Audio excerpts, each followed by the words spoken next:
उभारून आनंदाची गुढीदारी, जीवनात येऊ रंगत न्यारी, पूर्ण होवो तुमच्या सर्व इच्छा आकांक्षा, गुढीपाडव्याच्या हार्दिक शुभेच्छा. गुढीपाडवा म्हणजे नवीन वर्ष. आपल्या नवीन वर्षाची सुरुवात म्हणजे मराठी महिन्यानुसार आपल्याला नवीन वर्षाची सुरुवात करायची असते. नवीन वर्षामध्ये संकल्प करायचा असतो, खूप छान तयारी करायची असते, नवीन वर्षाचं स्वागत करायचं असतं. तर मी इथे आदल्या रात्रीच मी प्रिपरेशन करून ठेवते आहे गुढीपाडव्याचं, जेणेकरून दुसऱ्या दिवशी आपल्याला जास्त गोंधळ होणार नाही. तर मी इथे जी तोरण असतं दाराचं तर ते बनवलं घरीच. त्यानंतर आंब्याच्या पानावर मी ते स्वस्तिक काढलं सुरुवातीला आणि गुढीपाडवा असं शुभ लाभ असं छान लिहिलेलं होतं. तर म्हटलं हे केल्यामुळे थोडंसं छान आणखीन दिसेल म्हणून तर ते हे प्रिपरेशन आदल्या दिवशी केलं. तर तुम्ही पण कोणत्याही सणाच्या आदल्या दिवशी छान प्रिपरेशन करून ठेवलं ना तर जास्त गोंधळ होत नाही.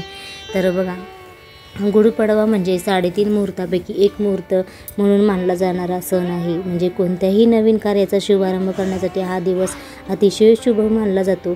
दुसरी बाब म्हणजे गुढीपाडव्याच्या सणासाठी मराठी नवीन वर्षाचा देखील ही सुरुवात होते.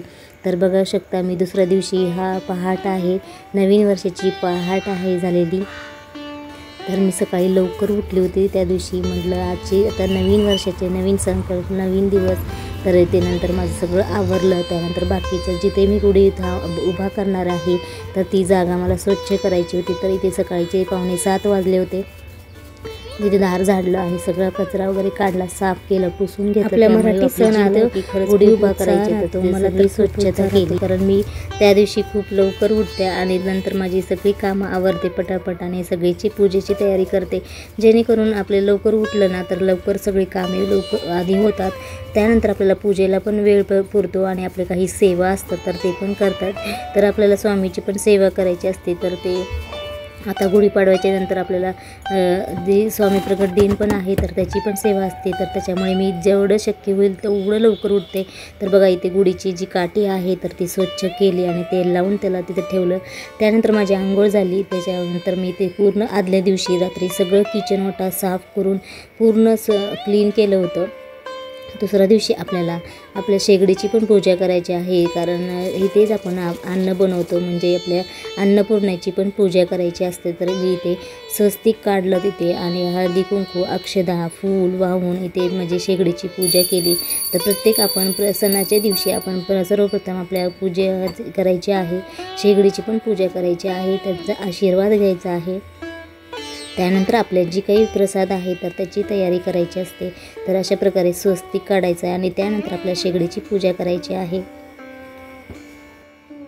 तर इथे गॅसची पूजा केल्यानंतर लगेच मी इथे पुऱ्या करायला घेतले. मी जास्त स्वयंपाकाचा क्लिप नाही बनवली, जेणे का आपला व्हिडिओ खूप मोठा होईल. त्यामुळे आपला नैवेद्य थोडंसं पुरी बटाट्याची भाजी श्रीखंड आणि खीर भजी पापड अशा प्रकारे मी छोटंसं असं जास्त काही बनवलं नव्हतं तर तसा प्रसाद बनवला. त्यानंतर माझी पूजा झाली छान अशी. स्वामींना पण असे अभिषेक घातला. आज पण गुढीपाडवा होता, नवीन वर्षाचा अभिषेक केला. त्यानंतर माझी पूजा झाली. बघा इथे गुढीची साडी म्हणजे हे रेडीमेड साडी आहे आणि त्यानंतर हे आमच्याकडे इथे मराठवाड्यामध्ये अशा प्रकारे करतात. म्हणजे हरभऱ्याची डाळ चिंच अशा पद्धतीने केली जाते. तुमच्याकडे कशी केली जाते ते नक्की कमेंट करून सांगा. त्यानंतर हे अशी पूजेत सगळं सामान काढून ठेवलं होतं, जेणेकरून आपल्याला विसरणार नाही. तर इथे छानशी अशी मी गुढीची साडी रेडीमेड घेतली आहे. तर मला ही 350 रुपयाला भेटलेली आहे. तर अशा छान बाजारामध्ये खूप छान छान कलरचे होते. तर नमस्कार सर्वांना, श्री स्वामी समर्थ, जय जय स्वामी समर्थ. तर सगळ्यांना हॅपी गुढीपाडवा. तर आज खूप दिवसांना शौर्यने आज व्हिडिओ माझा शूट केला होता आणि त्याचं म्हटलं होतं की मला इंट्रोडक्शन करायचं आहे व्हिडिओचं. तर त्याने आज छानपैकी इंट्रोडक्शन केलं आहे. तर शौर्यने कसा बोलला तर तो पण मला नक्की सांगा. तर त्यांनी पण तुम्हाला शुभेच्छा दिलेल्या आहेत. त्याच्यामुळे ते बोलला की मला पण शुभेच्छा सगळ्यांना द्यायच्या. तर इथे आम्ही दोघांनी इथे सगळी तयारी मी केली होती. आता पूजा सगळं झालं, स्वयंपाक पण माझा अर्धा झाला होता बऱ्यापैकी. त्यानंतर आम्ही गुढी उभा केले. तर इथे 9:30 वाजले होते. तरी खूप उशीर झाला होता की 9लाच गुढी उभी करायची होती, पण तरी पण थोडा अर्धा तास लेट झाला मला. तर इथे बघू शकता अशा प्रकारे तुम्ही जर गुढीची रेडीमेड साडी आणली ना तर खरंच खूप सोपं होतं.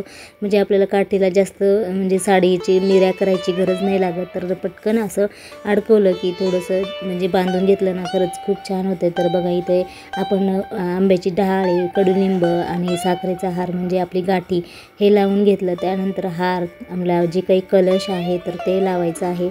तर बघू शकता इथे गुढीपाडवा म्हटलं की खरंच ह्या गोष्टी असल्या की खरंच खूप छान प्रसन्नता राहते. आणि प्रत्येक सण असला ना की खरंच घरामध्ये खूप वातावरण प्रसन्न राहतं आणि सगळे फॅमिली एकत्र येऊन अशी सगळेजण एकमेक कामं करतात ना तर खरंच खूप बरं वाटतं.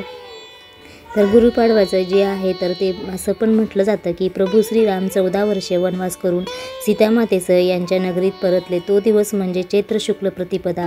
यासाठी हा दिवस वर्षाचा पहिला दिवस म्हणून असंही मानलं जातं. कारण या दिवशी अभ्यंगी स्नान करून लहान थोर सर्वजण नवीन कपडे परिधान करतात. घरासमोर गुढी उभारून तिची मनोभावे पूजा करतात आणि सणांच्या एकमेकांना खरंच शुभेच्छा पण देतो. आपण आपली पूर्ण फॅमिली एकत्र येते, सगळ्यांसोबत फोटो काढतो, त्यांच्या शुभेच्छा देतो. तर खरंच खूप छान वाटतं. कारण ज्या घरामध्ये अशी छान तयारी आनंद असतो ना त्या घरामध्ये खरंच लक्ष्मी पण नेहमी आपल्या घरामध्ये वास करते. तर माझी इथे सगळी तयारी झाली होती. इथे बघू शकता गुढीची जोपर्यंत आता शोरी ते व्हिडिओ बनवतो आहे माझा, त्यामुळे थोडंसं इथे क्लिप आहे थोडीशी हल्ली आहे म्हणजे मोबाईल हल्ला आहे. तर ते इथे बघू शकता हार मी घरीच सगळे हार मी घरीच बनवले होते. कारण सगळे फुलं आणले. तर झेंडूच्या फुलाचा खूप गुढीपाडव्याच्या दिवशी मान असतो. कारण ती म्हणजे झेंडू म्हणजे बहुमुखी असतो.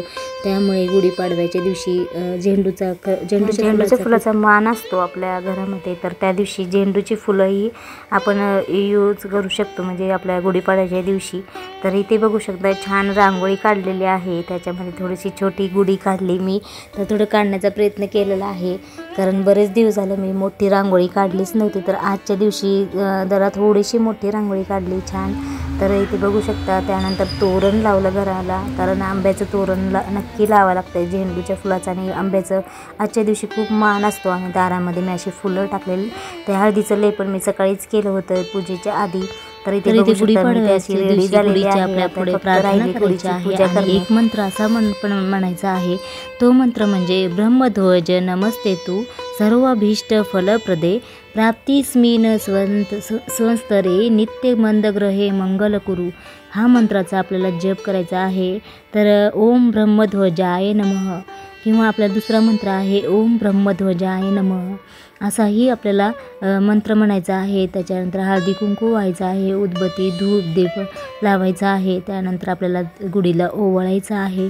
त्या दिवशी आपल्याला जी काही आपण घरामध्ये ते गूळ आणि चिंच ते घातलेलं जे काही आहे तर तेच आपण मिक्स केलेलं आहे ते कडुलिंब तर त्याचा नैवेद्य दाखवायचा आहे.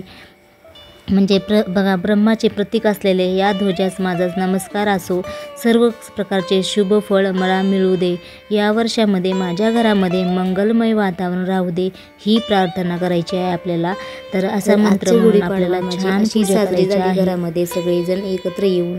तर आजचा व्हिडिओ तुम्हाला आवडला असेल तर नक्की लाईक शेअर सबस्क्राईब करा. चला मग नेक्स्ट व्हिडिओमध्ये भेटू. तोपर्यंत सगळ्यांना श्री स्वामी समर्थ.